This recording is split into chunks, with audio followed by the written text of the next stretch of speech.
오늘부터 드디어 사사기 본론 말씀에 들어섰습니다. 이제부터 우리는 12명의 사사 이야기들을 살펴보게 될 것입니다. 오늘 우리가 처음 만나는 사사는 온니엘이라는 인물입니다. 그는 12명의 사사 가운데 어떠한 개인적인 흠도 기록되어져 있지 않은 특별한 인물 가운데 한 사람입니다. 그리고 사사 시대가 여호수아와는 다르게 믿음이 다른 세대로서 믿음에서 떠나가는 삶을 살았는데, 이 온니엘은 하나님께 쓰임받는 믿음의 다음 세대로서 주님께 쓰임받는 귀한 인생이 된 인물입니다. 온니엘의 이야기는 사사기가 가지고 있는 기록 패턴을 가장 잘 보여주는 원형이다. 학자들이 그렇게 이야기를 합니다. 사사기의 기록 패턴이 무엇이냐? 이스라엘 백성들이 불순종합니다. 그러자 하나님이 진노하여 징벌하시고 그 가운데 이스라엘 백성들이 괴로워 회개합니다. 그때 하나님이 구원하셔서 안식을 베풀어 주십니다. 그런데 이 사람들이 또 범죄합니다. 그리고 하나님의 진노, 이들의 회개, 하나님의 구원, 이런 식으로 계속 하나의 패턴을 돌아가는 것이 사사시대의 사람들의 모습이었습니다. 아마 오늘 우리의 삶과도 별반 다르지 않을 것이라고 생각합니다. 오늘 주어진 본문, 특별히 온니엘의 이야기를 통해서 저는 몇 가지 주제로 여러분과 함께 은혜를 나누려고 합니다. 온니엘이 사사로 세워질 때에 이스라엘의 사회 상황, 특별히 영적인 상황은 굉장히 암담했습니다. 7절을 한번 보십시오. 이스라엘 자손이 여호와의 목전에 악을 행하여 자기들의 하나님 여호와를 잊어버리고 바알들과 아세라들을 섬겼다. 여러분, 이 구절을 좀 깊이 있게 가만히 묵상해 보면 성경이 무언가를 좀 강하게 드러내려는 의도가 있다는 것을 알 수 있습니다. 악을 행했는데 그냥 악을 행하는 게 아니고 여호와의 목전에 악을 행했다. 사사기에서 아주 대표적인 반복 구절 가운데 하나입니다. 악을 그냥 행하는 게 아니고 하나님 보시기에 아주 심각하게 하나님 목전에서 악을 행했다. 더군다나 하나님을 그냥 잊어버리는 게 아닙니다. 자기들의 하나님 여호와를 잊어버렸다. 그러니 이 성경 구절은 이스라엘 백성들의 불신앙이 어쩔 수 없는 상황에서의 연약함의 결과가 아니라 이스라엘 백성들의 의도적이고 적극적인 불신앙과 배도였다는 것을 우리에게 알려주려고 하는 내용입니다. 사사기 서론에서 이미 언급한 바 그대로 이스라엘 백성들은 세대가 이어갈수록 하나님의 뜻을 추구하기보다는 자기 소견에 옳은 대로의 삶을 따라 살아가는 것이 시대의 전반적인 분위기였습니다. 2장 19절을 보십시오. 그 사사가 죽은 후에는 그들이 돌이켜 그들의 조상들보다 더욱 타락하여 다른 신들을 따라 섬기며 그들에게 절하고 그들의 행위와 패역한 길을 그치지 아니하였다. 따라합시다. 더욱 타락하여 그치지 아니하였다. 여러분, 옛날보다 지금이 죄가 사실은 더 많다라고 말하는 것은 뭔가 맞지 않는 것 같아요. 옛날이나 지금이나 죄는 동일합니다. 그러나 여러분, 사람들의 이 죄악된 행위의 극악한 정도가 시대가 흘러가면 흘러갈수록 더욱더 나빠지고 더욱더 악랄해진다는 것을 우리는 보게 되지요. 옛날에는 그냥 살인 사건이었는데 요즘은 학생들조차도 어떻게 이렇게 무모한 살인을 행하게 되는지 신문이나 뉴스를 보면 정말 사람의 기본적인 생각과 정서를 가지고 이런 일을 할 수 있나 싶은 그런 마음이 듭니다. 정말로 세상이 악해지는 것 같습니다. 그런데 여러분, 하나님을 떠나고 믿음을 떠나고 교회를 떠나고 말씀을 떠나는 것은 누구나 자신이 선택할 수 있는 자유입니다. 한 번 더 따라해 보시겠습니까? 믿음을 떠나는 것은, 교회를 떠나는 것은, 설교를 듣지 않는 것은 자유입니다. 여러분, 그건 자유예요. 여러분이 듣지 않는데 누가 억지로 그것을 하게 하겠습니까? 여러분이 교회를 나오지 않는데 누가 억지로 여러분을 끌어다 앉히겠습니까? 그러나 이것을 기억하십시오. 믿음을 떠나는 것과 하나님을 떠나는 것과 말씀을 떠나는 것과 교회를 떠나는 것은 내가 선택할 수 있는 내 자유이지만 그 자유가 가지고 오는 결과는 내 자유가 아닙니다. 내가 어떤 것을 심었을 때 나타나는 열매는 심은 것의 열매이지 심은 것과 다른 열매를 거두어 드릴 수는 없는 겁니다. 그런 면에서 심는 대로 거두는 하나님의 법칙 속에서 이야기하면 심은 것에 대한 열매는 결정론적이고 확정적이고 변기할 수 없는 것이라는 것을 알아야 합니다. 다시 말해 내가 선택할 수 있는 자유는 내게 있지만 그 선택의 결과에 대하여서 우리는 자유할 수 없다는 겁니다. 이스라엘 백성들이 하나님을 섬길 것을 포기하는 것은 그들의 자유였지만 여러분, 그 자유가 가져온 선택의 결과는 무엇이었느냐? 8절은 이렇게 기록하죠. 여호와께서 이스라엘에게 진노하사 그들을 메소포타미아 왕 구산 리사다임의 손에 파셨으므로 이스라엘 자손이 구산 리사다임을 8년 동안 섬겼다. 하나님이 진노하셨다고 말합니다. 그런데 이 번역을 좀 더 직역을 하면 하나님의 얼굴이 벌겋게 상기되었다라는 의미를 가지고 있습니다.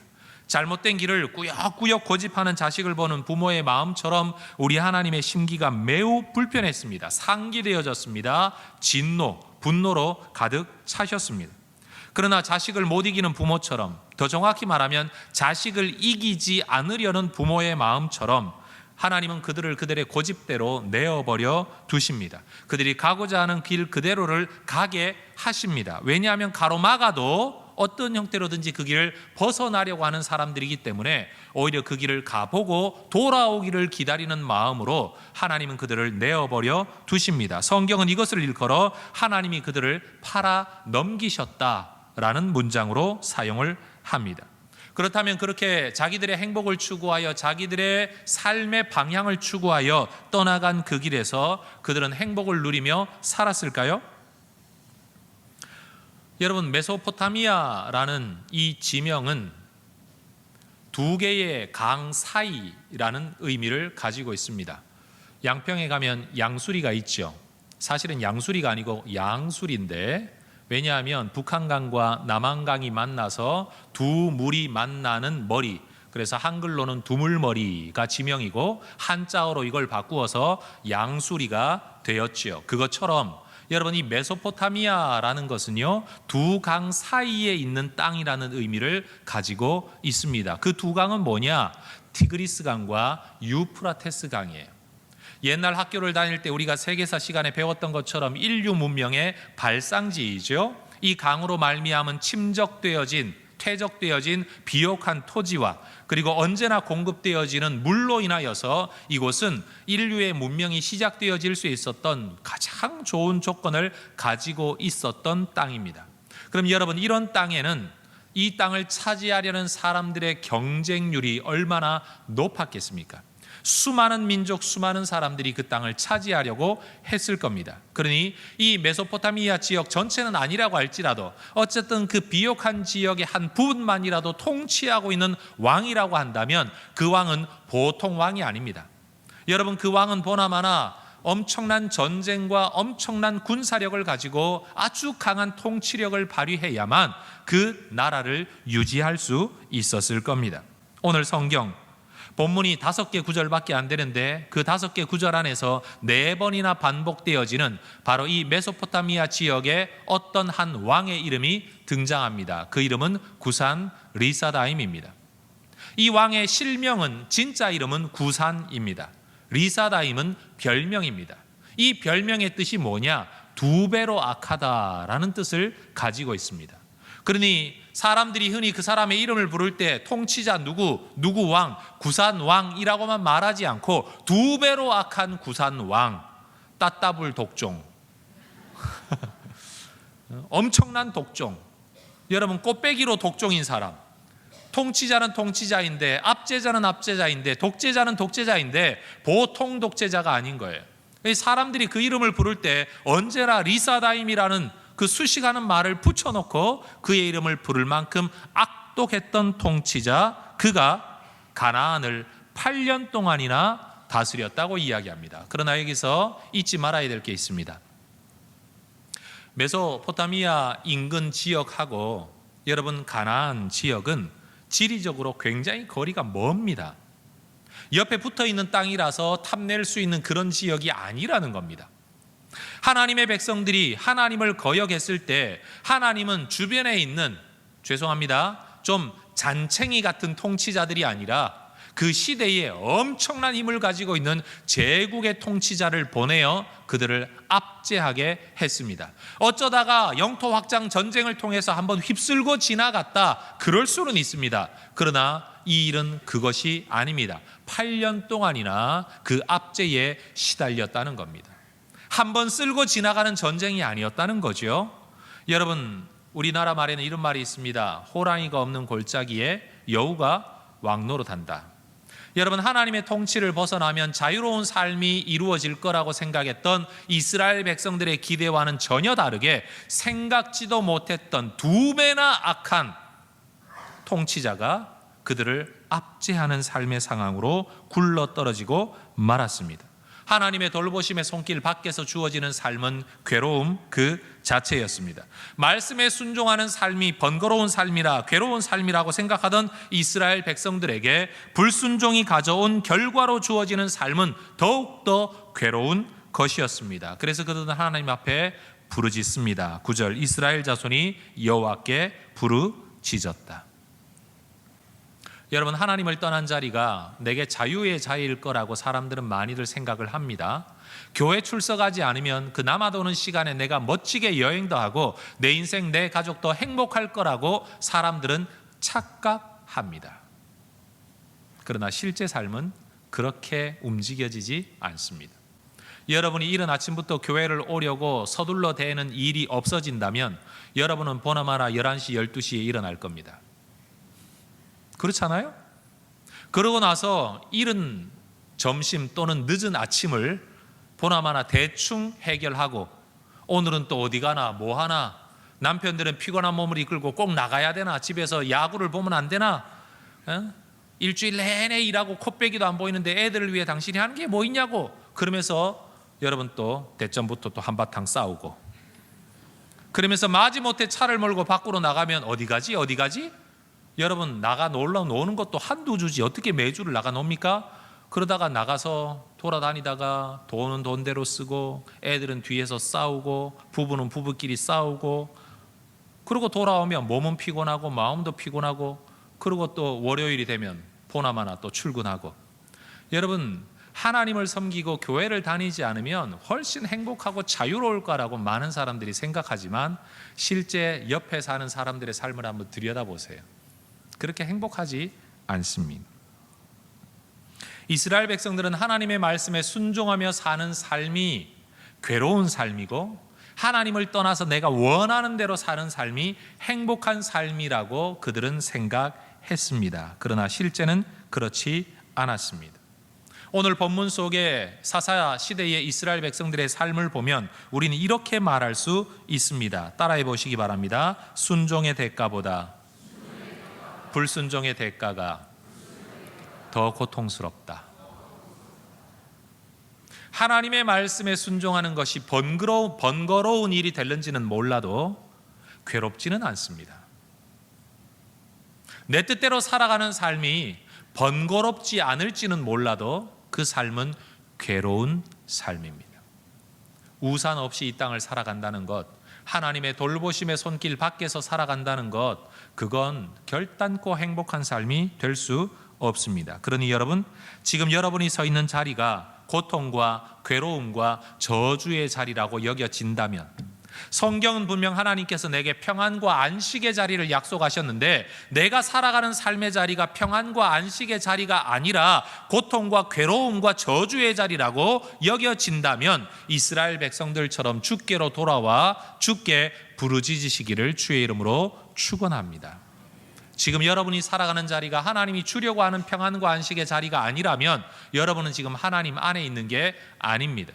여러분, 비록 고생하는 자리에 있더라도 하나님의 사람의 특징은 마음의 평강입니다. 하나님의 나라는 의와 평강과 희락이라고 말씀을 드렸던 것처럼 정말 하나님의 다스림 속에 살아가는 사람들의 특징은요, 고생하는 가운데서도 기쁨이 있고 평강이 있습니다. 그러나 세상 사람들은요, 아무리 돈을 많이 벌고 하는 일마다 잘 되어도 오히려 이것이 언제 망하지는 않을까, 사기나 당하지 않을까, 언제나 그들은 노심초사하며 밤잠을 제대로 잘 수 없는 것, 그게 불신앙의 사람들의 특징입니다. 며칠 전에 길을 가다가 권사님 한 분을 만났습니다. 권사님 어딜 가세요? 친구를 만나러 갑니다. 그 친구 누구시길래 이런 시간에 가십니까? 그 친구가 돈은 많은데 밥을 먹으면 소화를 못 시킨대요. 밥을 먹질 못한대요. 나 같은 친구가 가서 행복하게 해피하게 대화를 좀 해주면서 밥을 같이 먹어야 그나마 뭘 좀 먹을 수 있답니다. 그래서 나를 특별히 불렀습니다. 가서 맛있게 드시고 행복하게 해드리시고 꼭 예수 제대로 믿으라고 이야기하십시오. 제가 그랬습니다. 여러분, 돈 있으면 뭐합니까? 외제차를 타면 뭐합니까? 밥 하나 제대로 못 먹고 밥 하나 제대로 소화시키지 못하고 밥 먹을 의욕조차 없는데 그게 어떻게 행복한 삶이겠습니까? 하나님은 우리가 서 있는 이 자리가 하나님 안에 있는 자리인지 밖에 있는 자리인지 우리가 깨닫기를 원하십니다.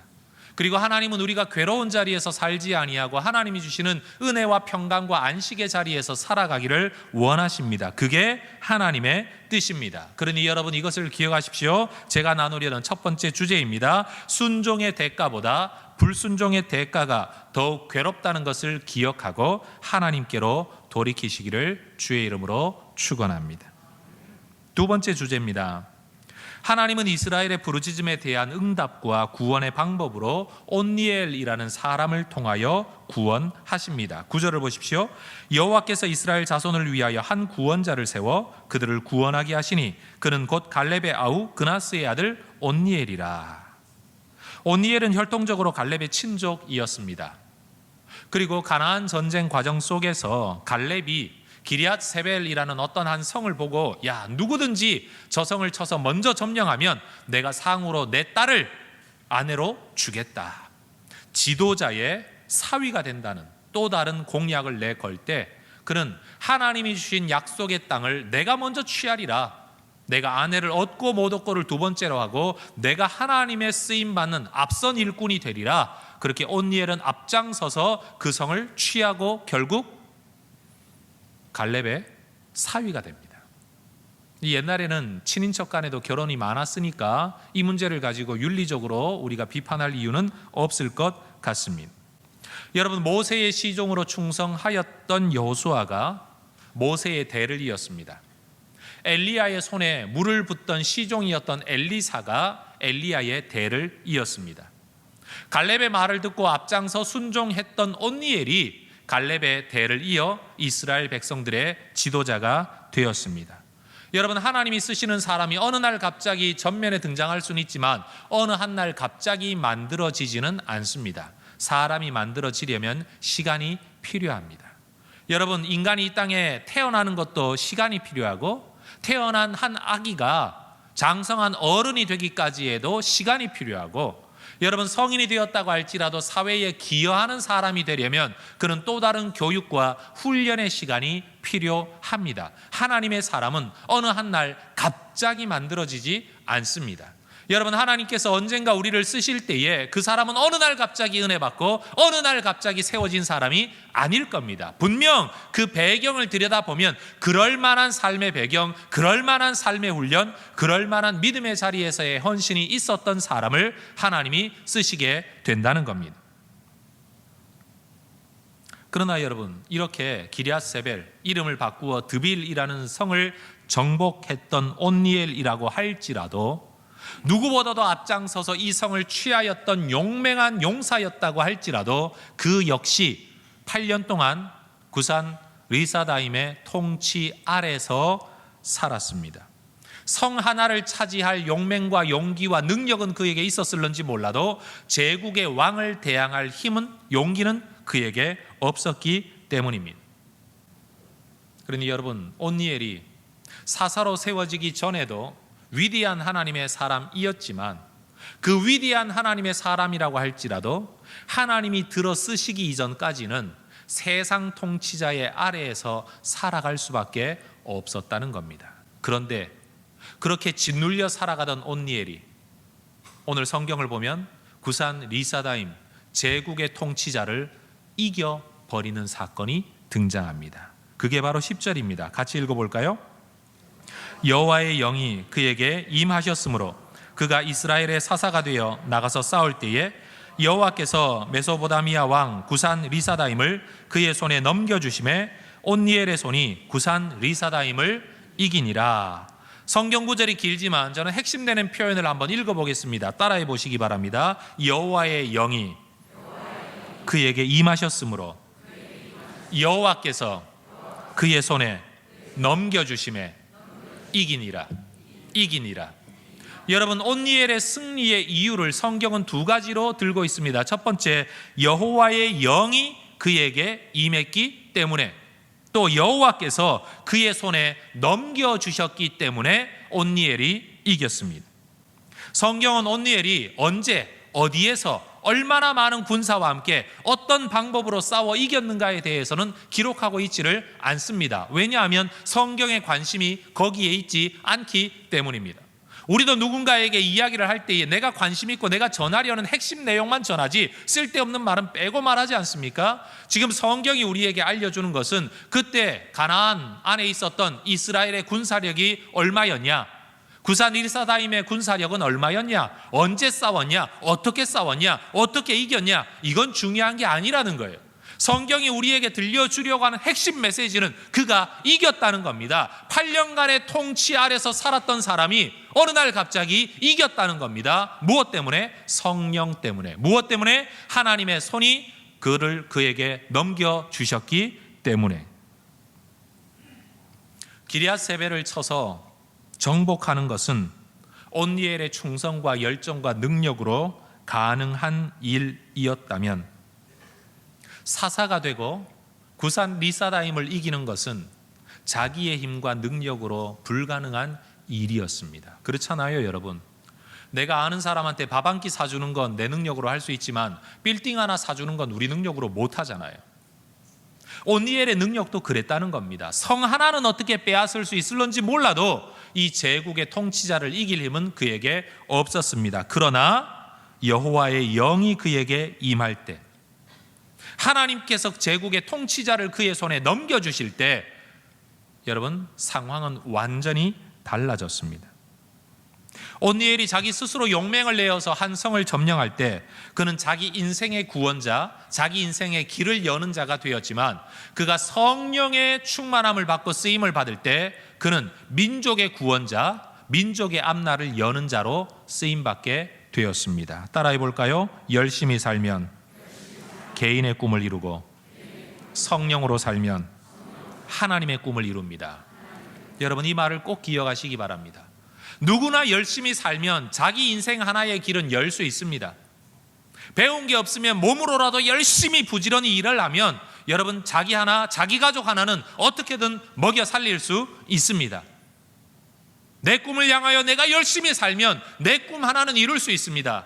그러나 하나님의 꿈을 이루는 인생이 되려면 성령의 충만함을 받지 않고서는 불가능합니다. 전 우리 혜성의 가족들이 여러분의 꿈을 이룰 뿐만 아니라 하나님의 꿈을 이루는 성도들이 되시기를 축원합니다. 전 혜성교회가 우리 교회 하나 먹여 살리는 교회가 아니라 대한민국의 교회를 먹여 살리는 교회가 될 수 있기를 소망합니다. 여러분, 우리의 삶이 나 하나 밥 벌어 먹고 살고 내 가족 하나 벌어 먹여 살리는 그런 삶이 아니라 수많은 사람들을 벌어 먹여 살리는 그런 하나님 나라의 또 다른 사업가들이 되시기를 주의 이름으로 축원합니다.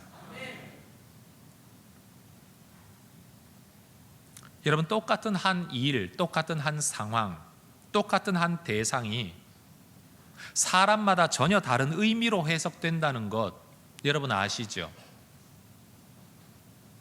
농사 짓는 사람에게 때에 맞춰 내리는 비는 단비입니다. 그러나 비가 필요하지 않은 사람에게 내리는 비는 쓸데없는 비입니다. 귀찮은 비입니다. 비는 비입니다. 그러나 사람의 입장에 따라서 해석은 달라집니다. 영적으로도 마찬가지입니다. 가나안 정탐이라는 한 사건, 한 사명, 한 일이 요수아와 갈렙이라는 사람에게는 하나님께 인정받는 계기가 된 반면에 10명의 정탐꾼에게는 하나님에게 버림받는 계기가 되었습니다. 똑같은 일인데도 의미가 달랐습니다. 가나안 정복이라는 이 전쟁의 과정이 여호수아에게는 하나님의 능력을 체험하고 하나님의 승리를 드러내는 기적의 은혜였습니다. 그래서 여호수아서는 끊임없는 승리의 기록을 우리에게 보여줍니다. 반면 사사기는요, 똑같은 가나안 전쟁의 과정을 우리에게 기록하고 있는데 그것은 실패와 패배의 이야기로 우리에게 남습니다. 하나님이 약속한 땅입니다. 하나님이 주시겠다고 약속한 땅입니다. 그럼에도 불구하고 믿음으로 앞서 나아가는 여호수아에게는 이것이 승리와 은혜의 체험, 기적의 체험의 기회였는데 반하여 불순종하는 이스라엘 백성들에게는 오히려 실패와 패배와 하나님이 어디 계시냐, 하나님이 우리를 어떻게 돕고 계시냐라고 불신앙을 말하게 되는 근거가 되었다는 겁니다. 구산 리사다임이라는 이 한 인물도 불순종하는 사사시대 백성들에게와 하나님의 성령에 쓰임받는 온니엘에게 전혀 다른 의미가 되었습니다. 여러분, 이스라엘 백성들이 불신앙과 불순종으로 살아갈 때 그들에게 있어서의 구산 리사다임은 압박과 괴롭게 함의 주 원인, 하나님의 진노의 증거였습니다. 우리가 트로피라는 말을 쓸 때 이 트로피는 상이라는 뜻을 가지고 있는 게 아니고요, 그것을 기념하는 기념품이라는 뜻을 가지고 있어요. 트로피를 들어 올렸다, 이건 승리를 기념하는 기념품인 겁니다. 그러니 불순종하는 이스라엘 백성들에게 구산 리사다임은 하나님의 진노 그리고 이스라엘의 패배를 상징하는 트로피였습니다. 그 이름을 들을 때마다 이스라엘 백성들은 실패와 패배와 고통과 괴로움을 떠올리는 겁니다. 반면 하나님의 성령으로 충만함을 받고 하나님께 쓰임받은 온니엘에게 있어서의 구산 리사다임은 이렇게 강한 제국의 왕을 하나님이 이기게 하셨다라는 승리의 트로피가 되었다는 겁니다. 비록 8년간의 괴로움이 있기는 했지만 온니엘의 기억 속에 남아있는 구산 리사다임은 이야기하고 이야기할 때마다 하나님의 은혜, 하나님의 기적, 하나님의 승리를 말하는 이유가 되었다는 사실이죠. 그러나 온니엘이 세워지기 이전까지 이스라엘 백성들에게 있어서 구산 리사다임이라는 이름은 언급되면 언급될수록 좌절과 절망과 눈물을 가지고 오는 괴로움의 상징의 이름이었다는 겁니다. 똑같은 한 인물이, 똑같은 한 상황이 불순종하는 사람들에게는 진노의 트로피였고 순종하고 성령의 충만함을 받은 한 사람에게는 승리와 간증의 트로피가 되었다는 겁니다. 우리가 믿고 있는 우리 예수님의 이름도, 그리고 우리가 믿고 있는 십자가에서 예수님의 죽음도 성경은 같은 양면성의 의미가 있다라고 우리에게 말해줍니다. 고린도전서 1장 18절은 말하죠. 십자가의 도가 멸망하는 자들에게는 미련한 것이요 구원을 받는 우리에게는 하나님의 능력이라. 누군가는 말합니다. 그건 미련한 것이라고. 그러나 우리는 말합니다. 이것이야말로 하나님의 능력이다. 고린도전서 1장 23절 이하는 말합니다. 우리는 십자가에 못 박힌 그리스도를 전하니 유대인에게는 거리끼는 것이요 이방인에게는 미련한 것이로되 오직 부르심을 받은 자들에게는 유대인이나 헬라인이나 그리스도는 하나님의 능력이요 하나님의 지혜니라. 성도 여러분, 여러분에게 있어서 그리스도의 이름은 거리끼는 것과 미련한 것입니까? 아니면 하나님의 능력이요 하나님의 지혜입니까? 저는 바로 이 시점에서 여러분에게 이런 질문을 한번 해보고 싶습니다. 여러분의 삶에서 여러분의 삶을 패배, 실패, 이건 좌절, 절망이라고 해석하게 만드는 여러분 인생의 구산 리사다임은 무엇입니까? 또 누구입니까? 그 사람을 볼 때마다, 그 상황을 생각할 때마다 이것은 하나님의 진노 또는 징계, 이건 내 죄의 대가, 내 죄의 삭, 아니면 내 실패, 절망, 좌절의 이유가 되는 그 어떤 사람, 그 어떤 상황, 그 어떤 조건은 무엇입니까? 저는 여러분이 그것을 실패의 트로피로 붙들고 있지 않기를 원합니다. 만약 우리가 하나님께 부르짖고 하나님의 성령이 우리를 붙드신다면, 그리고 하나님이 내가 괴로워했던 그것을 내 손에 넘겨주신다면, 내가 생각할 때마다 진절머리 쳤던 바로 그 이름이 우리에게 간증의 제목, 찬양의 근거, 예배의 근거로 변화시켜 주실 줄로 믿습니다. 사지 없이 태어났던 닉 부이치치라는 사람, 이 세상에 사지가 없는 사람이 어찌 그 한 사람뿐이겠습니까?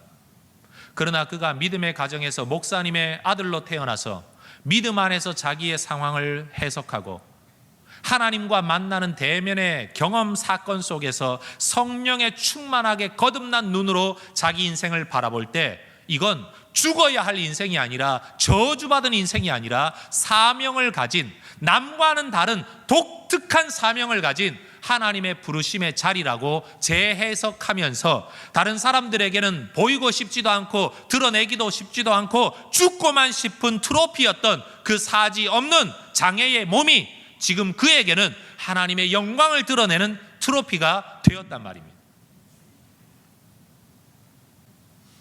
우리나라에 있어서 6.25라는 전쟁은 모든 것들을 깨뜨려 버리고 모든 삶의 가정의 삶을 깨뜨려 버린 고통스러운 기억입니다. 전쟁에 참전했다가 남편을 잃어버린, 아버지를 잃어버린 분들이 우리 교회에도 계시지 않습니까? 그 전쟁은 우리에게 기억하고 싶지 않은 구산 리사다임입니다. 그러나 여러분, 이 전쟁통에 고아가 되었던 어떤 한 분이 있습니다. 그는 미군 부대에서 벨보이라고 불려지면서 벨 흔들면 쫓아와서 잔심부름 해주고 껌 사다 주고 담배 사다 주고 구두 닦아주고 그러면서 겨우 먹고 살았던 10살도 되지 않은 한 소년이 있었습니다. 그런 그가 한 선교사님의 눈에 띄었고 그에게 예수 그리스도를 소개받고 그리고 미국으로 입양되어지고 그 믿음의 가정에서 자라나면서 나중에는 신학교를 갔습니다. 그래서 미국에서 시민권을 가지고 미국 사람으로 교육을 잘 받고 목사가 되고 난 다음에 한국으로 선교사로 파송을 받았습니다. 한국 사람이었어요. 6.25 전쟁 때문에 고아가 되었어요. 그러나 미국에서 자라나서 파송받아 이 땅에 살면서 교회를 설립하고 목양 활동을 하고 그리고 우리가 알고 있는 극동방송이라는 방송사를 설립한 김장환 목사님입니다. 어떤 사람에게는 내게 주어진 삶의 상황이 내 인생을 깨뜨리고 내 삶을 좌절하게 만드는 이유였지만 이분에게 있어서 그 전쟁 그리고 고아가 되었다는 상황은 오늘날 이렇게 나를 쓰시려는 하나님의 섭리적 손길이었다라고 그는 전혀 다른 관점에서 6.25를 해석하고 자기의 고아된 상황을 해석을 합니다. 우리가 잘 알고 있는 박정희 대통령 시절에 그렇게 고생했던 김진홍 목사님, 청계천에서 또 저쪽 해변에서 버려진 사람들, 노숙자들 불러 모아놓고 사역을 하셨던, 흔히 말해서 기독교 사회운동의 한 역할을 담당했던 이 목사님, 옥고를 치르는데 반역에 누명을 뒤집어 쓰고 감옥 속에 들어가 있으니 여러분 정치범 얼마나 심하게 다루었겠습니까? 마음속에는 저 박정희 내가 기회만 되면 죽여버리리라 이 분노심이 그분 속에 불타올랐답니다. 그런데 어느 추운 날 내가 입고 있는 죄수복 하나로는 도대체 이 추위를 이겨낼 수 없는 절망적인 상황 속에서 이분이 어느 날 문득 이런 생각이 떠올랐답니다. 야, 불이라도 생각을 하면 내가 좀 따뜻해지지 않겠나, 마음으로라도. 그래서 성경에 불자가 들어간 성경을 다 찾아 읽기 시작했답니다. 그렇게 구약부터 읽기 시작하다가 신약에 이르렀을 때에 사도행전에서 하나님의 성령의 불이 임한 오순절 사건을 읽으면서 하나님, 내게도 이런 불 좀 주십시오. 얼어 죽겠습니다. 여러분, 영적 기도가 아니었습니다. 내가 정말 얼어 죽을 지경이 되었다는 절박한 인간의 가장 밑바닥의 필요 때문에 그저 불을 달라고 기도했을 때 진짜 성령의 불이 그분에게 임했는데 그분이 간증을 그렇게 했어요. 하나도 춥지 않고 너무 감옥 안이 온화해지면서 그렇게 평안할 수 없고, 그것보다 더 놀라운 기적은 그렇게도 죽이고 싶었던 박정희 대통령이 그렇게 불쌍하게 여겨져서 눈물로 그를 위하여 중보하며 기도했다는 겁니다. 성령이 임하면 세상과 사람이 재해석됩니다. 우리가 세상 사람들과 다르지 않은 관점으로 세상을 바라보는 이유는 우리가 아직도 성령에 사로잡히지 않았기 때문입니다. 돈을 버는 사람은 어디를 가든지 돈이 흘러가는 길을 보고, 돈을 못 버는 사람은 어디를 가든지 돈이 보이지 않는데요. 여러분, 하나님의 은혜를 받은 사람은 성경을 읽으면 하나님의 음성이 여기서 들려지는데, 은혜를 못 받은 사람은 읽으면 졸리기만 하죠. 옆에 분한테 인사합시다. 당신이 그분이십니까?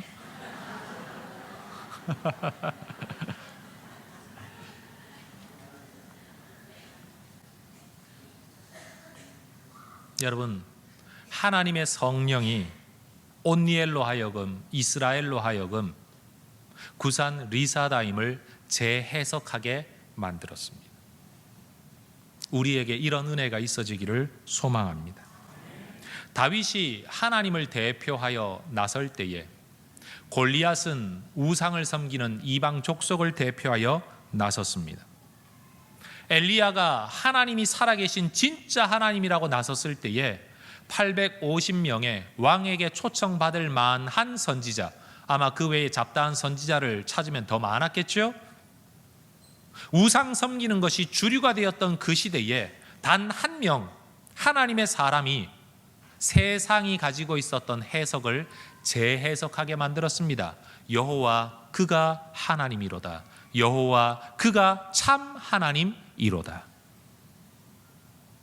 하나님의 성령에 사로잡힌 엘리야 한 사람, 하나님의 영에 감동되어진 한 사람 다윗, 그로 말미암아 사람들이 하나님에 대한 해석이 완전히 달라졌습니다. 여러분에게 질문하고 싶습니다. 여러분의 삶은 누구를 대표하고 누구를 대변하고 있습니까? 세상의 관점과 세상의 해석을 대변하고 있습니까? 하나님의 관점, 하나님의 생각을 대변하고 있습니까? 세상에도 정당 따라서 자기들의 관점이 다르죠. 교회 안에도 보면 자기가 내는 목소리가 누구를 대변하는가가 갈라지는 것 같아요. 어떤 사람은 끊임없이 사람의 목소리를 대변하는 사람이 있습니다. 반면 어떤 사람은 끊임없이 하나님의 뜻, 성령을 대변하는 목소리를 내는 사람이 있습니다. 그것은 선택입니다. 그것은 자유입니다. 그러나 기억해야 됩니다. 과연 누구의 뜻이 온전하게 서게 될 것이냐?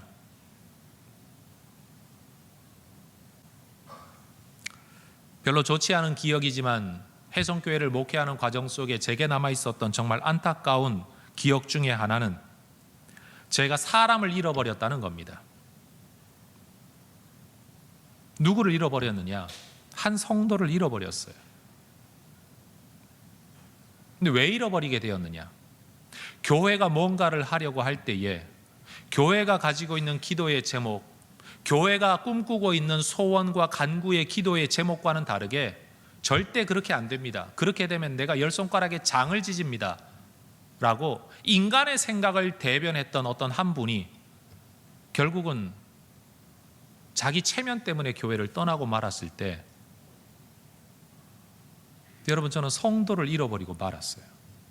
어느 누가 그분에게 그 사람의 목소리를, 합리적이고 논리적인 생각이긴 했지만 그저 하나님이 뜻하시면이라는 말로 하나님의 뜻만 앞세웠어도 우리와 함께 오늘 이 자리에서 예배하고 이 자리에서 하나님의 기적을 찬양할 수 있었을 테인데, 오히려 그분에게는 하나님의 은혜의 손길과 기적이 자기 설 자리를 잃어버리게 만들고 교회를 떠나게 만드는 계기가 되고 말았다는 사실 앞에서 돌이켜 생각하면 성도를 잃어버린 안타까움이 저한테 너무 커요.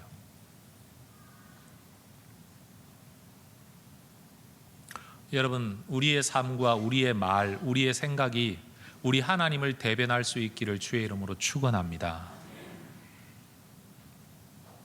나 때문에 세상이 재해석되어야 될 것 아닙니까? 나 때문에 하나님의 살아계심이 드러나야 할 것 아닙니까? 뿐만 아닙니다. 또 질문 드려볼까요? 구산 리사다임은 이스라엘 백성들에게는 하나님의 징계의 수단이었습니다. 반면 온니엘은 하나님의 구원의 수단이었습니다. 하나님은 언제나 사람을 통해 일하십니다. 그러니 저는 이렇게 여러분에게 질문 드릴 수 있습니다. 여러분의 존재는 그 누군가에게 구원의 수단입니까? 징계의 수단입니까? 여러분은 다른 사람 앞에 내가 하나님의 은혜의 통로로서 쓰임받고 있습니까? 징계의 통로로서 쓰임받고 있습니까? 위로의 통로로 쓰임받고 있습니까? 오히려 그 사람을 시험하는, 마치 욥의 친구들과 같은 그런 도구로 쓰임받고 있습니까? 전 우리가 이 시대의 사사 온니엘처럼 시대를 구원하는 도구로 쓰임받을 수 있기를 소망합니다. 다른 사람을 힘들게 만들고, 다른 사람을 어렵게 만들고, 다른 사람을 더 고생하게 만드는 도구가 아니라 다른 사람을 격려하고 세워주는 도구로 쓰임받을 수 있기를 소망합니다. 또 하나의 질문이 있습니다. 오늘 성경을 읽으면서 저는 정말 박수를 치며 정말 성경 기막히다 라고 탄식한 구절이 있습니다. 8절을 한번 보세요. 불순종하는 이스라엘 백성들, 불순종은 하나님의 진노를 불러옵니다. 하나님의 진노를 불러오자 하나님이 하신 일이 뭡니까? 이스라엘을 메소포타미아 왕 구산 리사다임의 손에 팔아 넘기셨습니다. 하나님을 진노하게 하면 하나님이 팔아 넘기십니다. 그런데 10절을 보세요. 하나님께 부르짖을 때, 하나님의 영이 임할 때 여호와께서 메소포타미아 왕 구산 리사다임을 그의 손에 넘겨주셨다 말합니다.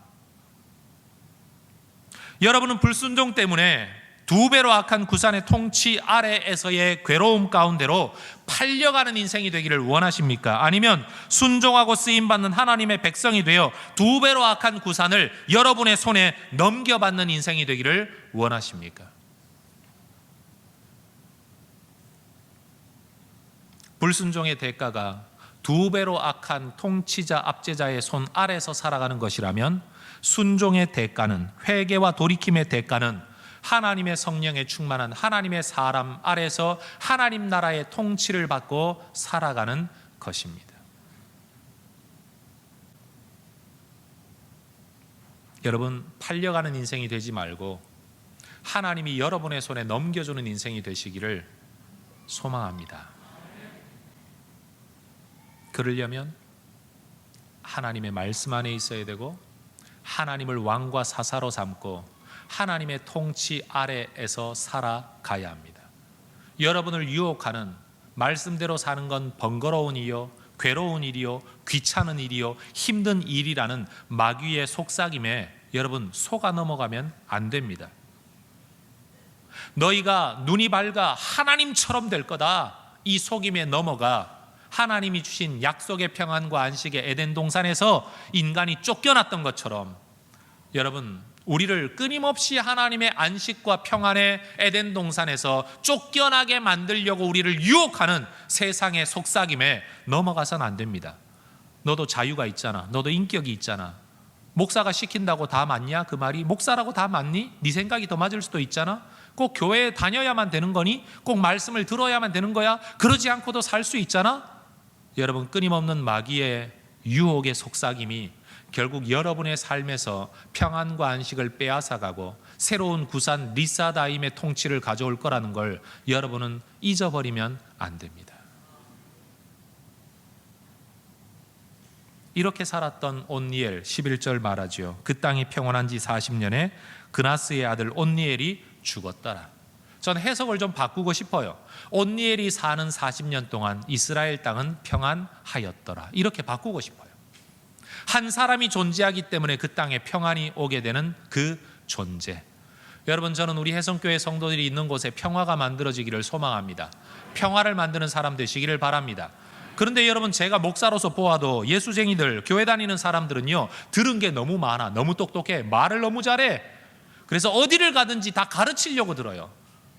예수쟁이들은 어디를 가든지 다 선생질을 하려고 그래. 가만히 있질 않아, 듣질 않아, 말하려고 그러고 뭐가 잘했다 잘못했다 평가 잘하고 가르치기 잘하는 게 이 예수쟁이들의 특징인 것 같아요. 여러분도 그러시죠?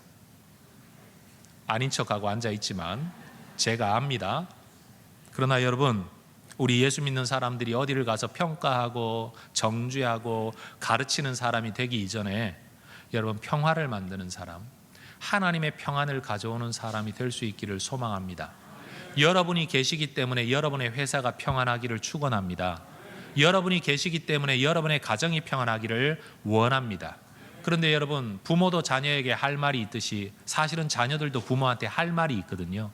그런데 그 할 말이라는 것이 상대방을 격려해주고 축복해주고 은혜 안으로 들어오게 하는 일, 그 말이라기보다는 주로 잔소리가 많죠. 마음에 안 든다는 게 많죠. 책망하고 지적하는 게 많죠. 그러니 부모와 자식이 만나기만 하면 평안이 만들어지는 게 아니고 갈등과 큰 소리만 만들어지는 거예요. 아예 집안에 자식이 없을 때가 더 평안하지 않습니까? 때로 부부간에도 그런 사람 있죠. 만나면 싸우고 없는 게 편하고.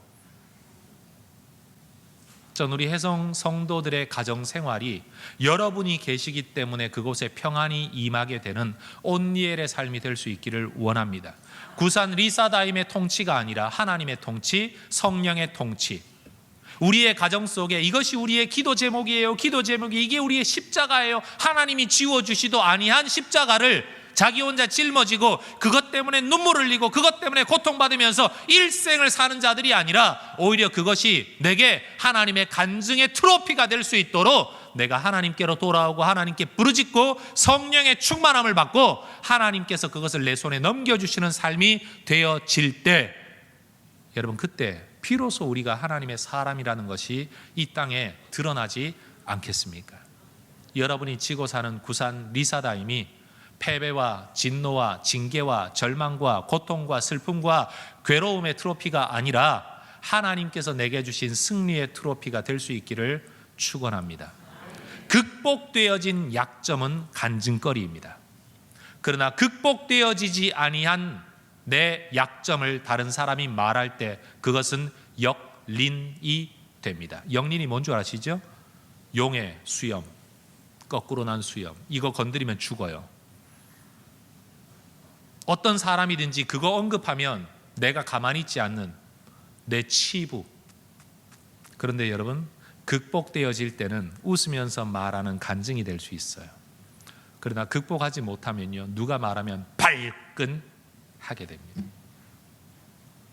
우리 삶에 그런 부분들이 다 있습니다.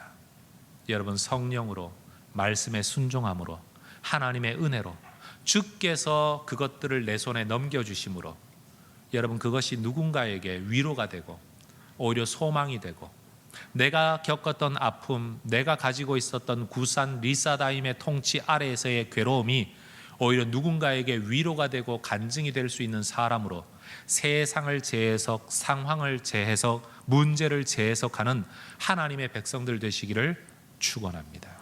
기도하겠습니다.